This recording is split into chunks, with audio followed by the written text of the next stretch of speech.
Elon Musk has been named in the latest Epstein files released by Democrats in the US Congress. They show the tech billionaire had been invited to the convicted pedophiles island in 2014. Musk has previously said he declined that invitation. One line in the records reads, "Elon Musk to island, is this still happening?" Separately, Prince Andrew's name appeared in the new documents as a passenger on Jeffrey Epstein's private jet.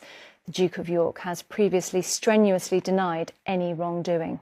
Everyone needs to know that Speaker Mike Johnson is intentionally delaying the swearing in of Adelita Grijalva of Arizona because she is the 218th signature for the Epstein discharge petition. Once that goes through, it brings a full vote to release the Epstein files to the House floor. And they are so deathly scared of this that they are going to delay her swearing in. And we don't know how long they're going to delay it for. They're technically not in session still, and we're barreling towards a government shutdown. So this could potentially go on for a while and delay her swearing in for weeks. But there's really no reason Mike Johnson can't swear her in now. This is the one thing that's holding him back, because just weeks ago, James Wilkinshaw of Virginia won his special election. It was called, and the next day they swore him in. Adelita Grijalva's election has been called, and Johnson is citing that he's waiting for the official election results. While there are still roughly around 1,500 votes still to be counted, it's no reason not to swear her in. There is no mathematical possibility for the Republican candidate to win this race. Just if they took all those votes alone, it just can't happen. So she has won this race, and they're refusing to swear her in. Mike Johnson is just as corrupt as the Trump administration. He likes to change the rules when it serves his purpose. Make sure everyone knows about this. This is wrong. She should be sworn in, and this discharge petition should be moving forward, and they need to vote on it. We need everyone on the record who supports the release of the files or not, and we need to see those files, especially after what came out yesterday showing Elon Musk is potentially in the files. He's definitely on schedules from the estate. Comment what you think about this, like, share, spread the word, let everyone know, and I'll see you back here for the 411. 6% unemployment in some states, including Washington, D.C., which is the highest. The average is 4.3%. Inflation rose to 2.9%. Foreclosures for homes are up 18% higher than last year. Auto repossessions are skyrocketing. Farmers are begging for help. In Detroit this week, a manufacturer announced that they would quash a $50 million deal that took 3 years. Subaru is pulling out of the United States of America. Marvel is pulling out of the United States of America. The South Korean Hyundai plant was raided. That would have brought $21 billion to the state of Georgia. Thousands of jobs. We have lost over 1 million jobs in less than 9 months in 2025. Vegetables are up 38%. We now pay a tariff, a tax, anywhere from 10 to 147%. Tariffs are taxes that the U.S. importer pays and passes on to you, the consumer. Every single country has stopped doing business with the United States of America. We are spending $1 trillion on the Department of War, $250 billion on deporting brown people who actually pay taxes and also contribute to the gross domestic product. Are we great yet? Elon Musk has officially been named in the new Epstein file release. This happened yesterday and nobody's that surprised. These are the third batch of documents released from Epstein's estate, including flight logs, schedules and call logs. And in between all of it, a little note that said, Elon Musk to island, 6th of December. Is this still happening? Like, what do you mean still happening? That phrasing is insane. But just to be clear, this doesn't mean that Elon went to the island. It could have been Epstein's assistant penciling him in. However, that is weird in itself, considering this was 2014 when Jeffrey Epstein was already a registered sex offender. And of course, we can't forget to mention that when Trump and Elon were beefing, Elon made a tweet that has since been deleted, saying that the reason Trump wasn't releasing the files was because he's in them, which, believable, but how do you know that, buddy? because now your name is coming up in those same files. So Elon's name is there, the calendar entry of his possible visit is there, yet every time they tell us there's no client list, nothing to see here, another billionaire's name gets scribbled onto that list. At what point do we stop calling it a coincidence and start calling it what it actually is?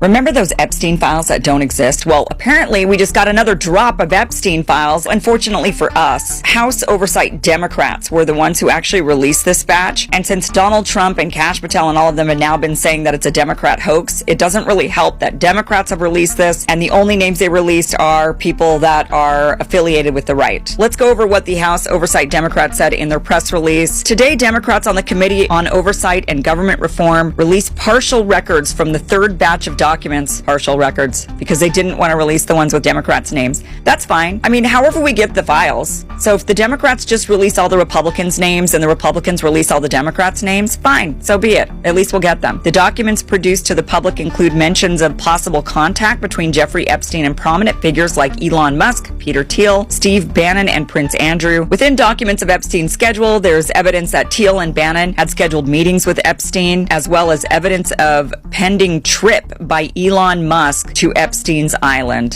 So breakfast with Steve Bannon, tentative breakfast with Bill Gates, Elon Musk to island December 6th, and then in parentheses, is this still happening? The implication is that Elon Musk was supposed to go to the island, so this is enough for Elon to, of course, deny it. He could say, I never went. Yes, they wanted me to go, they kept bothering me to go, but I never went. He could say that. He probably will say that. Peter Thiel being another name that we hadn't seen on these lists. But you just have to remember that just because somebody is named, it doesn't mean that they're guilty. At the minimum, Epstein was looking at them as a potential person of influence. He was obviously going after powerful politicians, people with connections to powerful prominent families, people with a lot of money, really anybody of influence. And that means a lot of people are going to be named, practically everybody with influence. I do think these are real. I don't think these are fabricated. But again, they don't really point to wrongdoing. Just because you had breakfast with Steve Bannon or you tried to entice Elon Musk doesn't mean anything nefarious necessarily happened. The big question with Epstein, and I wish what we'd focus on more than anything, it looks more like he was a Mossad operation than anything. What that means for our country, what that means for the fact that so many people in positions of power have been compromised, how that affects their decision making, and how our country is operating. Now, critically and importantly, the United States is party to NATO. NATO is a shared defense treaty, the North Atlantic organization, and that includes that there is a agreement of shared defense. If a NATO country is attacked, then attack one, you are attacking all, and we will all come to the defense. Donald Trump was asked, do you think NATO countries should shoot down Russian aircraft if they enter their airspace? And Trump says, yeah. But then he was asked, would the U.S. help out? Trump is a little less clear on that. Do you think that NATO countries should shoot down Russian aircraft if they enter their airspace? Yes, I do. Would you back up NATO allies? You said that you felt that they should shoot down the Russian aircraft. Would you back them up? Would the United States help them out in some way? Depends on the circumstance, but, we're very strong toward NATO. Now, I actually don't have a problem with this answer in a lot of ways. I am not one of these warmongers who goes, oh, the second anything happens to any NATO country, I want the president deploying the troop. I don't want that. I'm actually anti-war as a general principle, with the understanding that sometimes war is inevitable or war could be necessary. But I'm the last person to go, no, Trump should be saying, we're going to go get him. But the theme always, there's actually two themes. One, Trump's not really that big on NATO. And while he says we're strong toward NATO, Trump's actually a really weak defender of NATO. And Trump is really a weak defender of any kind of international treaty or arrangement. And Trump sees them as existing at the pleasure of the president. And this is why, after Obama did the Iran nuclear deal, Donald Trump just didn't like it. He didn't like that it was working. He didn't like that it had Obama's name on it. So Trump just backed out of the Iran nuclear deal. And of course, Iran did what's logical if you're Iran. You go, well, if they kicked us out of the deal, if they ended the deal, the treaty, we'll go back to doing our nuclear enrichment research. Why wouldn't we? That gives us both something that could be useful, and it gives us something that can be a negotiating point in the future. So Trump doesn't really respect international treaties and agreements. So that's one theme. The other theme is he's always softer on Putin than just about anybody else. If I can assure you that there are other countries where if Trump was asked, if X country made some kind of incursion. Is the U.S. going to be there to help out? And Trump will go, oh, we would be there with fire and with fury. Absolutely. Great comment on yesterday's video. Yes, I'm going to talk about it again, and I'm going to explain why I'm talking about it so much. Because there's a very good chance it's going to impact you directly. I'm also going to talk about a little quinky dink with India and oil. And I get to talk about video games. I get to talk about my former employer Ubisoft and my former employer Electronic Arts. Let's start off Electronic Arts. This is huge. Video game giant Electronic Arts nears roughly $50 billion deal to go private. The worrisome bit is this. Jared Kushner's firm is said to be part of a $15 billion buyout of Electronic Arts. So Jared Kushner's private equity firm, Affinity Partners, said to be in talks with Saudi Sovereign Wealth Fund and Silver Lake to buy out the video game giant. Why is this a big deal for us? Electronic Arts has a huge studio in British Columbia and a large studio in Montreal. They're one of Canada's largest video game employers. This may mean more consolidation of studios and projects, so there could be a closure here in Canada. In addition, the Saudis worry me because they've been trying to move the game industry into Riyadh, Saudi Arabia. It's been somewhat successful. This would make it really successful. And just to bring you up to speed with Ubisoft, another massive employer in the game industry here in Canada, they've been going through some rough times lately. So the studios here in Canada, there's one in Toronto, there's one in Montreal, there's one in Quebec City. Things can happen. And just to be clear, Canada's doing everything right here. The Canadian governments, the workers, these are all things beyond our control that may potentially have a negative impact on us. All right, on to India. U.S. presses India, cut Russian oil imports or watch trade deals slip away. And India's like, fine, we'll just buy it from Iran or Venezuela. Man, Iran, Venezuela, I haven't heard those names in a long time. I wonder what's going on there. U.S. preparing options for military strikes on drug targets inside Venezuela, according to sources. By the way, if you want to collect $50 million U.S., Nicolas Maduro is located right here in the presidential palace to the north side of Caracas. You get there by taking this highway. He's there most days. Other days he's walking around or giving speeches to the parliament. But, he's more or less in this district 24/7, 365. The United States says they're looking for information on his whereabouts. That's where he is. He's right here. All right. Why is the Charlie Kirk thing such a big deal? It's a powder keg. That's why. Here's the one thing that we know for sure. The official story is not the story. President Kennedy is a perfect example. You can watch the video again and again and again, and you will see a bullet hit President Kennedy from the front and exit the rear, which is completely inconsistent with the official story that there was one shooter and that the bullet came from the back and exited the front. Don't go to the Wikipedia page if you're squeamish. It's not pretty. But it does bring up an interesting question. If a smaller caliber round from 88 yards, I don't think Charlie Kirk's neck bones or rib bones stopped a .30-06. And people in the U.S. are saying, we don't think that Charlie's neck bones stopped a .30-06. Now, I'm not the type of person to rise up against the government over something like this. But the others who are questioning, they are. Now, yesterday I was talking about something coming from the microphone, which is right there, attached to Charlie Kirk's shirt. I froze this particular frame just so you can see with your own eyes a little bit of an anomaly. His shirt has puffed out towards the audience. Well, as you can see, he is lurching back away from the audience. Basic principle of physics, any action has an equal and opposite reaction. Why is his shirt going in one direction while his body's going in another? You could say it was the shockwave from the bullet. The air got in under his collar and puffed out his shirt, but then how was that bullet stopped by his neck? And then there's the sound. The sound doesn't make any sense. People are very upset about this, and they're asking a lot of questions. And they're the kind of people that when they get upset, will do something crazy. Also, Adelita Grijalva moves closer to swearing in, but when will that be? Because she's the 218th vote to release the Epstein files. Mike Johnson may want a government shutdown to avoid Epstein files vote. People, this is a powder keg ready to explode.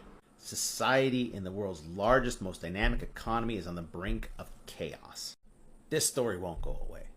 And that story won't go away. Well, at the same time, there's going to be more stories like this. Donald Trump was sworn into office on January 20th of this year. It's a little more than 8 months ago. Do you think the United States is going to withstand another 3+ years of this stuff? Yeah, I don't either. Okay, day 249 of Making America Great Again.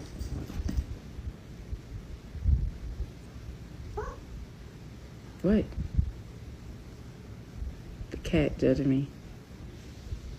Anyways, so, bro, chill. Why you so... Calm down. High on catnip. Anyways, so, the DOJ, Trump has confirmed that the DOJ will go forward with prosecuting Comey, which is wild. Wild for two reasons. One, you're politicizing the DOJ. That's one. He tried to say that I'm not doing this to my enemies, blah, blah, blah, blah, blah. That's what he said today. I'm sorry, that's incorrect. Because anytime that you literally write on a true social media out loud into the universe, on the interwebs, out here on Beyonce's internet, you put basically, I need you to go get him, Pam. Like, that's what you put. So how can you possibly say that this person wasn't targeted? Like, it doesn't make any sense. And you've been talking about this since he's ran on the campaign trail. He's talking about getting back at his enemies, blah, blah, blah, blah, blah, right? Okay, so that's one. That's the reason why, one, this is so crazy. And two, this is so crazy is, what evidence do they have to bring charges? Even Trump's last administration that he had, they didn't bring charges because there was no evidence of Comey leaking anything. I think his name is Carney. I don't know. The second person in charge said that he leaked it and then told Comey after he leaked it. Like, this has already been put in detail multiple times. So I don't understand how you could bring charges without new evidence, right? But once again, it's all play out in court. And I don't really foresee this going far because it has already been proven that Comey wasn't the person that leaked any information. Okay?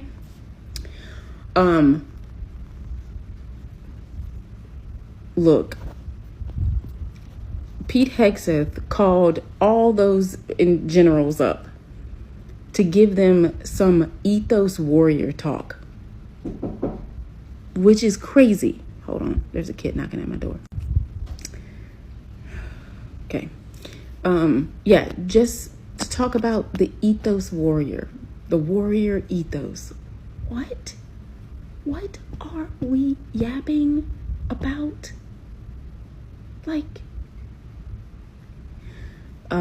3, Trump, claims that he is going to use the money that is being brought in by tariffs. Do we need to go over tariffs again? I don't think we do, because I feel like if you don't know what a tariff is and who pays a tariff by now, there's absolutely no hope for you.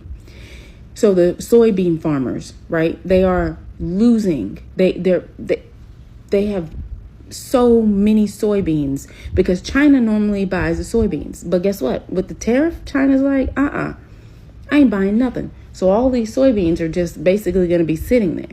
So Trump administration is like, oh, we're going to take the money that we made from tariffs and give it to the farmers. Or you could just lift the tariff, right? I don't understand how this administration thinks. Like, I don't understand how this administration thinks about anything, because the way they think is like completely backwards. It's just crazy. have you seen the new information that was put out by the Democrat committee about the Epstein files? Because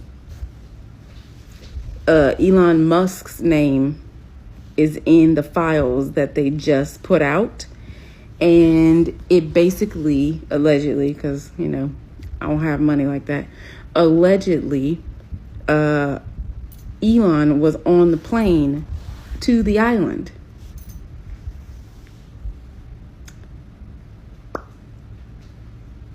After Epstein had already been convicted, or it had already been brought to the attention of who he was and what he was doing. Go read that because it's interesting. And Mike, what's his name? Mike, Louisiana guy? Johnson. Mike Johnson is pretty much holding up a nominee, swearing in, so that the Epstein files won't be released, because this person, she would be, she's a Democrat, and she would be the vote basically that would allow the Epstein files to be released. And he's holding up her confirmation so that the Epstein files can't be released. Okay. Also, do not let this administration gaslight you into thinking that the Democrats are the ones that are going to shut down the government. I don't know if they know this yet, but they literally are in charge of every area in the government. They have everything. They have the House, they have the Senate, they have everything. So if the government is shut down, it's not because the Democrats are shutting down the government.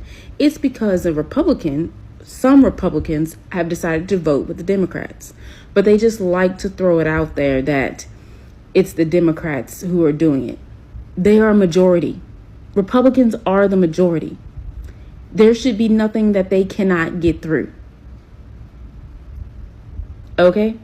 So the gaslighting is wild. JD Vance, he's just like, I think he is more dangerous than Trump, because Trump is just a narcissistic, pathological liar. Okay?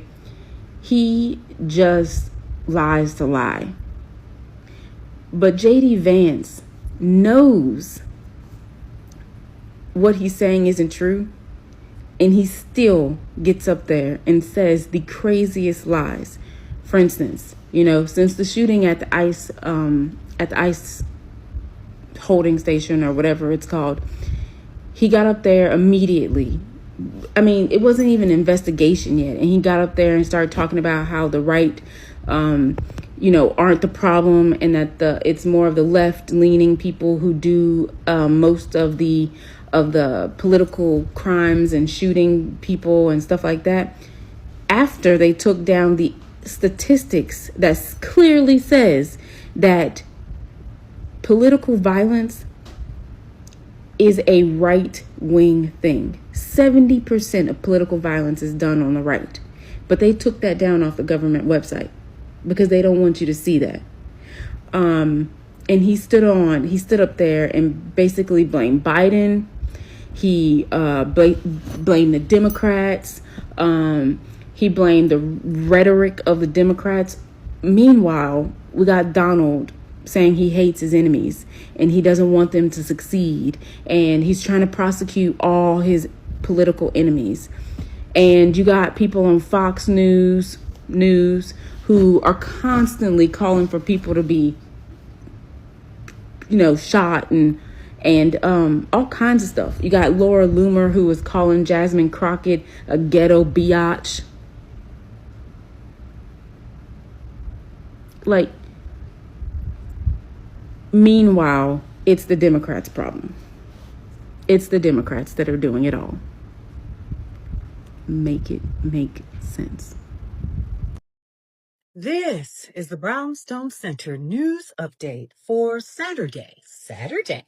It's the weekend, y'all. September 27th. 2025. Let's go ahead and get some of this weekend news together, shall we?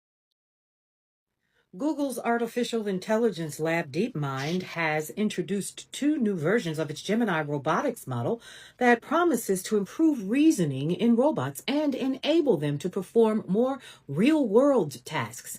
A robot training using the new Gemini Robotics 1.5, DeepMind said, sorted laundry by color using a multi-level thinking process. The launch comes as tech companies race to integrate AI models into hardware in a bid to become ubiquitous across industries. A March event showcasing the first iteration of Gemini products featured robots packing lunchboxes.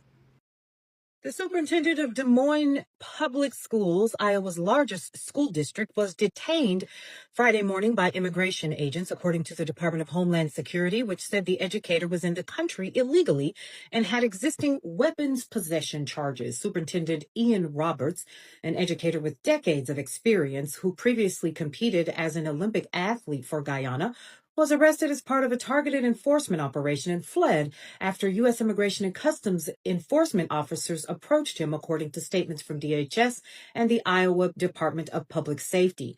DHS said he was, quote, in possession of a loaded handgun, $3,000 in cash, and a fixed-blade hunting knife at the time of his arrest.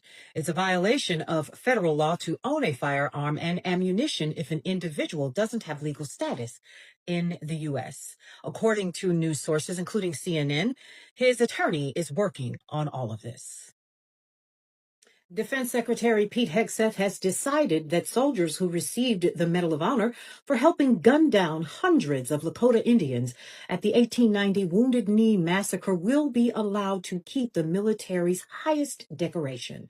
His predecessor, Lloyd Austin, had ordered a review last year in response to a 2022 congressional recommendation that the medals, which were awarded to 20 soldiers from the 7th Cavalry Regiment, be revisited.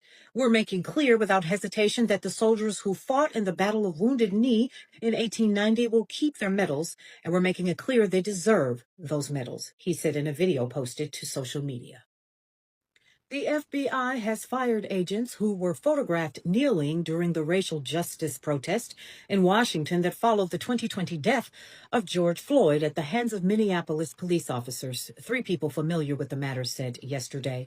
The Bureau last spring had reassigned the agents, but has since let them go or fired them, said the people who insisted on anonymity to discuss personnel matters with the Associated Press. Now, the number of FBI employees terminated was not immediately clear, but 2 people familiar with the matter said it was about 20. Photographs at issue showed a group of agents taking the knee during one of the demonstrations following the May 2020 killing of Floyd, a death that led to a national reckoning over police and racial injustice and sparked widespread anger after millions of people saw video of the arrest. The kneeling had angered some in the FBI, but was also understood as a possible de-escalation tactic during a period of protests.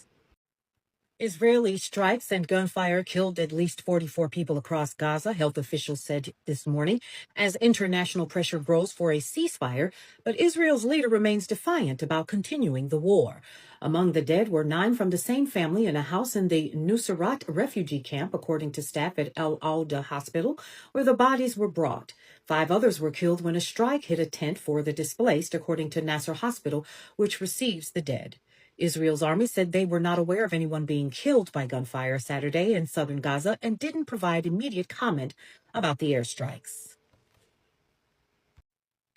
Asada Shakur, a black liberation activist who was given political asylum in Cuba after her 1979 escape from a U.S. prison where she had been serving a life sentence for killing a police officer, has died. Her daughter and the Cuban government has confirmed.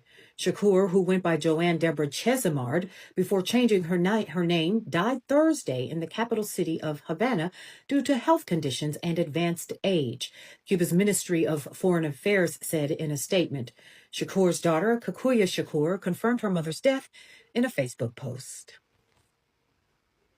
For more news and information that you can use along with deals and coupons for this weekend, head over to brownstoneworldwide.com. Cityscape Radio for sound you'll remember, especially this weekend, as well as podcasts you'll enjoy, including the Rivalry Report and Brownstone Living magazine to relax and chill out and read throughout your weekend. We'll see you around. Welcome to the neighborhood.